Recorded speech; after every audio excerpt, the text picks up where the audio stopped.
Now, that you asked about PEPFAR, the President's Emergency Plan for AIDS Relief.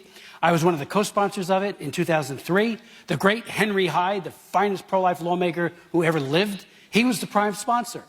And the legislation was about going after the pandemic of HIV/AIDS, which was ravaging Africa. So many people were dying, and it worked. It put a tourniquet on it. It's being sustained with mother-to-child transmission drugs and ARVs, all these good things. In comes Joe Biden. He puts out brand new guidance to all of the recipients of PEPFAR, $6.7 billion, and says, you have to now try to change the laws in the countries you're operating under for sexual and reproductive health and rights, which means on the LGBTQ agenda and on the abortion agenda. And they're not trying to protect life, believe me. Right. This is Planned Parenthood and all the usual suspects. Unfortunately, we got some people in our party, not many, who are suggesting that let's just pass a 3 or 5 year reauthorization of the program. Well, that just endorses everything that Biden has done. Puts a rubber stamp and says, yep, we're for what he did. And what we're doing, we're trying to get what Trump did, to his everlasting credit.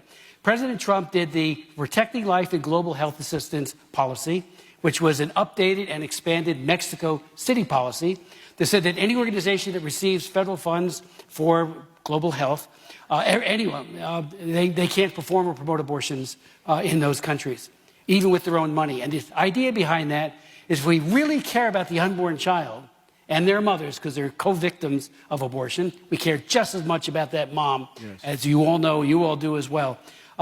We're not going to say, oh, do whatever you want. Just segregate your accounts a little bit, and you can change the laws of country after country, and they're trying to do it. They're trying so hard to do it. They've succeeded in some instances. We had a close call just recently in Liberia, where the NGOs, just like they do in America, who runs the abortion policies for the other side? Planned Parenthood and company. There's a big push in Liberia to legalize abortion on demand. It has been stalled. I've been very much involved with it myself. And I was told by many of those people, it's all these NGOs coming in and saying, this is what you have to do. And they can prevail. They do it at the state level, and they do it at the federal level.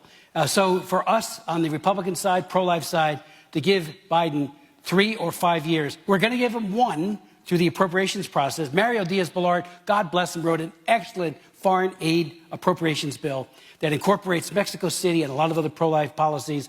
He and our leadership, from Kevin McCarthy on down, are saying, this is what we want, we're going to fight for it.